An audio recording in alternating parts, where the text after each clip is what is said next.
नमस्कार विद्यार्थी मित्र हो, दी पॉलिटिक्स चॅनलवर आपलं स्वागत आहे। आज आपण राजकीय सिद्धांताचे स्वरूप पाहणार आहोत। राजकीय सिद्धांत म्हणजे काय आपण पाहिलेला आहे।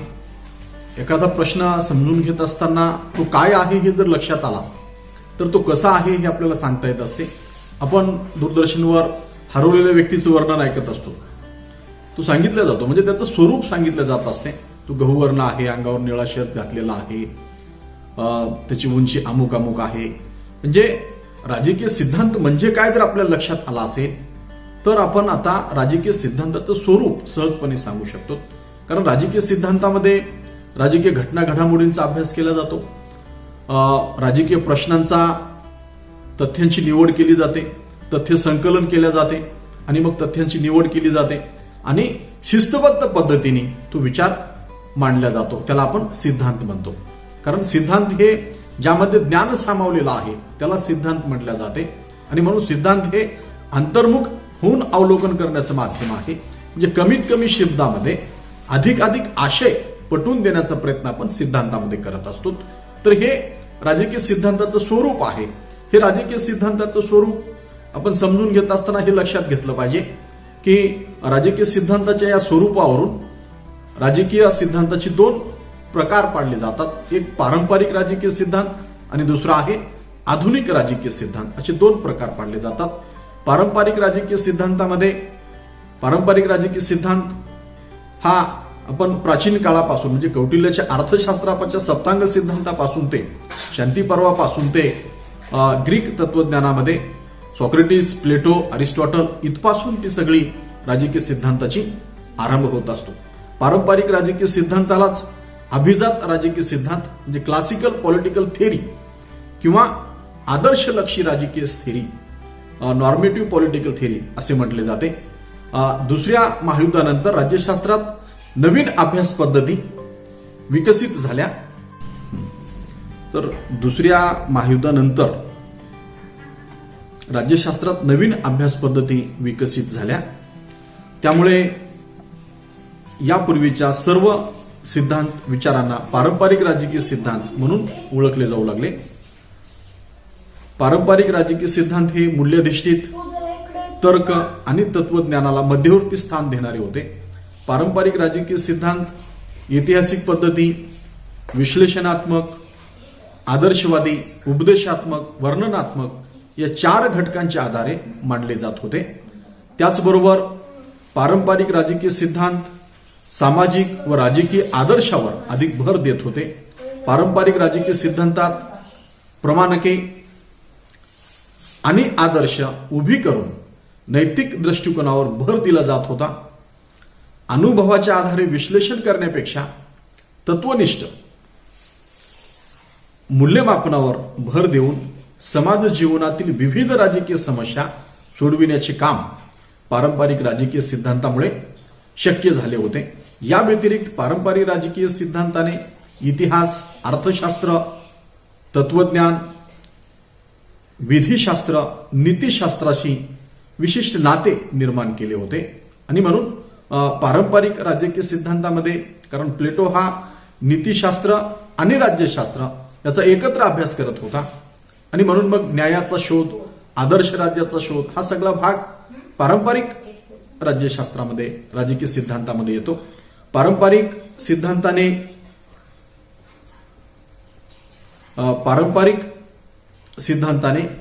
सिद्धांत आणि शास्त्र यांचा समन्वय प्रस्थापित केला होता। अरिस्टॉटलने आपल्या दी पॉलिटिक्स या ग्रंथामध्ये सिद्धांतात निगमन पद्धतीचा अवलंब करून अनुभव, निरीक्षण, वर्णनात्मकता आणि तुलनात्मकता या चतुसूत्रीचा यशस्वी प्रयत्न केला होता।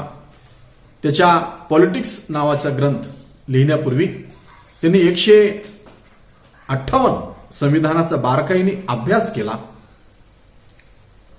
आणि चांगल्या जीवनाचा, चांगल्या शासन प्रकाराचा शोध घेण्याचा प्रयत्न त्यांनी केला होता। आदर्श विचारामध्ये सेंट ऑगस्टिनने देवाचे राज्य आणि मानवाचे राज्य अशा दोन संकल्पना मांडल्या। ज्याला आपण दोन तलवारीचा सिद्धांत वगैरे म्हणतो, देवाचे राज्य आणि मानवाचे राज्य अशा संकल्पना मांडल्या. थॉमस मूर यांनी ल्युथोपिया या ग्रंथात आदर्श विचार मांडले.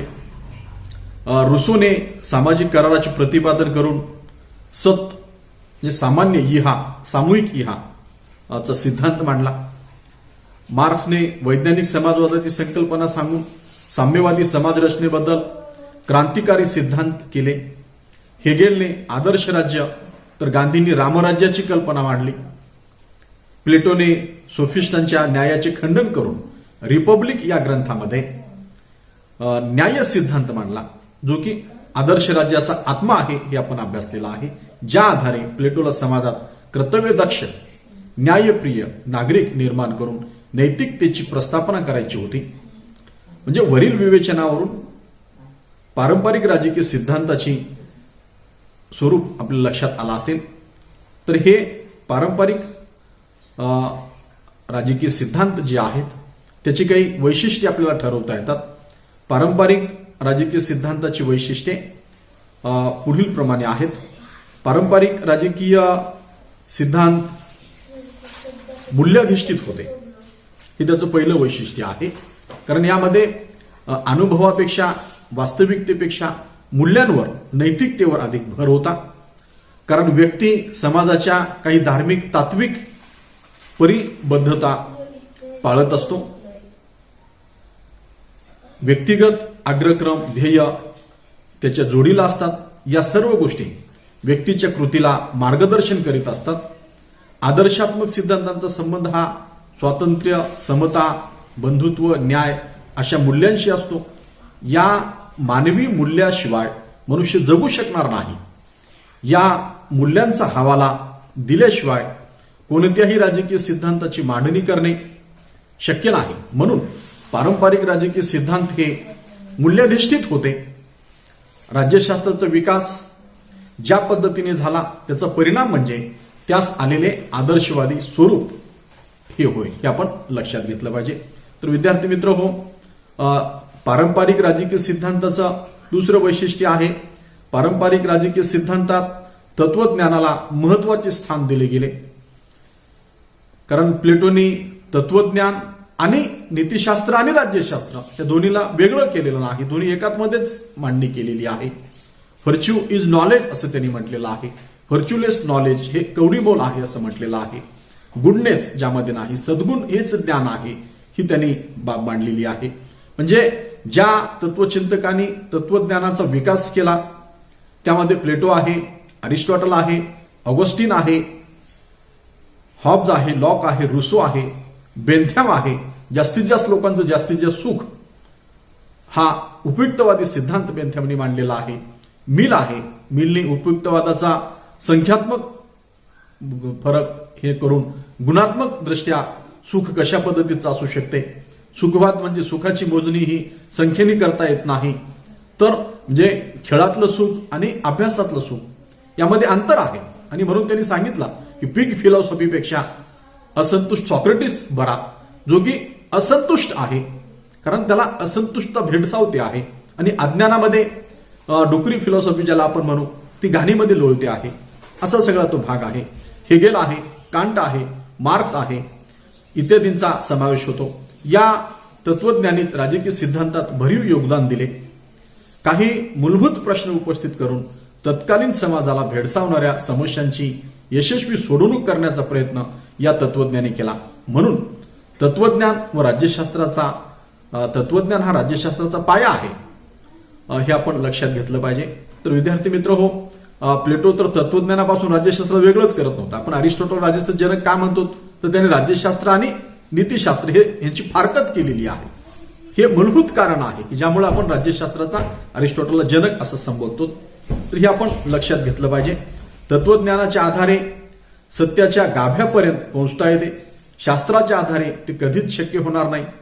तथ्याचा निसरता पसारा गोळा करून राजकीय प्रश्नांच्या कार्यकारण संदर्भापर्यंत जाता येत नाही. तत्वज्ञानाने ते शक्य आहे, कारण प्रश्नाच्या तत्वज्ञान हे प्रश्नाच्या मुळाशी जात असते.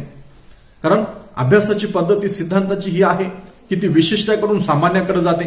तत्वज्ञानाची अभ्यास पद्धती ही आहे की ते सामान्याकडून विशिष्टाकडे येते.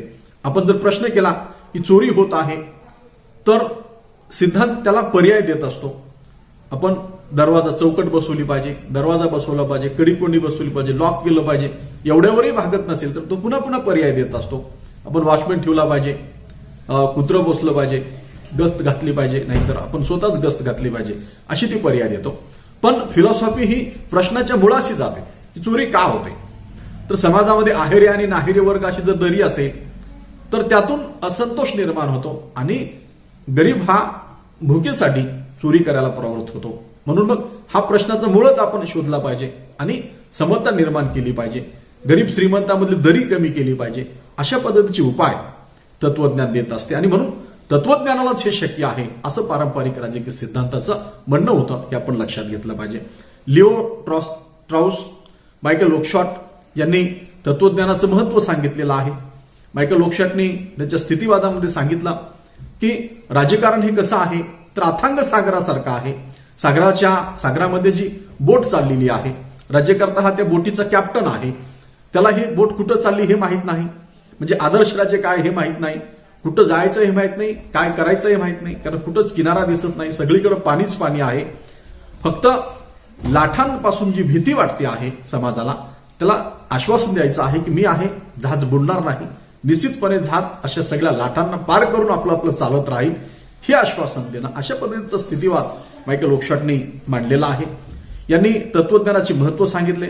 मायकेल ओकशॉट असे सूचित होता की तत्वज्ञानाच्याच आधारे तात्कालिक राजकारण चिरंतन मूल्य यांना जोडण्याचे कार्य करतो. लिओ स्ट्राउसच्या मते प्राचीन विचारांना समकालीन परिस्थितीच्या संदर्भात नव्याने समजून घेऊन समस्या सोडविता येतात. लिओ ट्राउसच्या मते हे आपण समजून घेतलं पाहिजे की या संदर्भामध्ये ते विचार समकालीन परिस्थितीमध्ये प्राचीन विचार समजून घेतले पाहिजेत.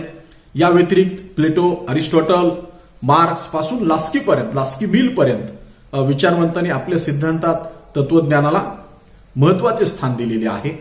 त्यामुळे त्यांनी त्यांच्या काळातील प्रश्नांना दिलेली उत्तरे आजही उपयुक्त ठरत आहेत असे आपण पाहतो. त्यानंतरचं तिसरं वैशिष्ट्य आहे पारंपरिक राजकीय सिद्धांतकर्ते राजकीय सामाजिक आदर्शावर भर देत होते. काही शासन संस्था समाज रचनांचा तुलनात्मक अभ्यास करून त्यातील दोष शोधले जात होते आणि उद्याच्या संस्था, शासन, राज्य यांचे कल्पित दर्श हे सिद्धांतकर्ते उभी करीत होते. प्लेटोने आणि अरिस्टॉटलने तत्कालीन ग्रीसमधील लोकशाही अमान्य केली. प्रस्थापित लोकशाहीने सॉक्रेटिसचा वध केला होता, त्याला विषाचा प्याला दिला होता आणि म्हणून त्यांनी लोकशाही हा शासन प्रकार मूर्खता शासन प्रकार असं म्हटलेला आहे.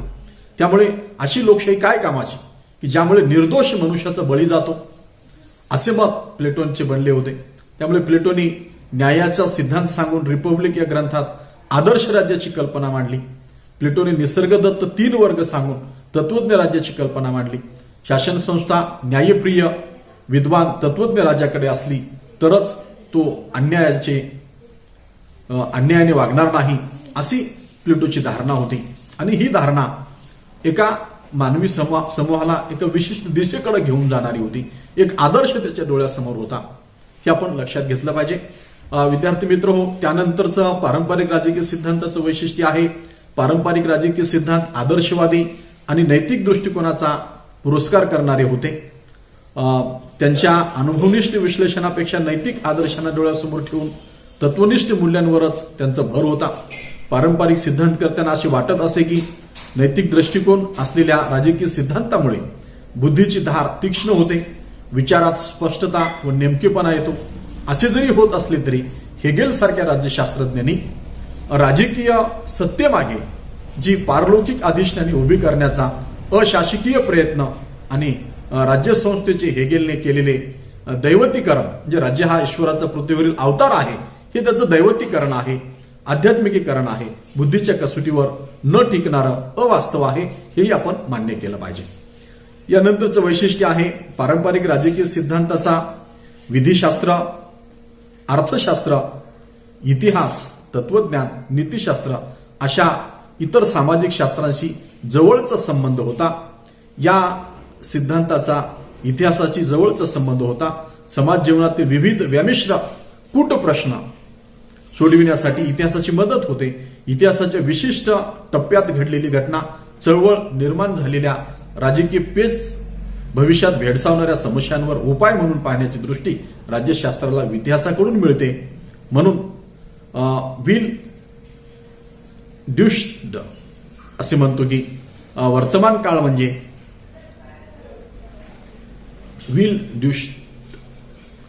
वर्तमान काळ म्हणजे कृतीसाठी गुंडाळून ठेवलेला भूतकाळ आहे आणि भूतकाळ म्हणजे आकलनासाठी उलगडून ठेवलेला वर्तमान काळ आहे. हे आपण लक्षात घेतलं पाहिजे. राज्यशास्त्र पारंपरिक राजकीय सिद्धांताच्या पुरस्कर्त्यांनी राजकीय सिद्धांत आणि शास्त्र याचा अनोखा मेळ आणि समन्वय घडविला. अरिस्टॉटलने प्लेटोपेक्षा वेगळी अभ्यास पद्धती विकसित केली.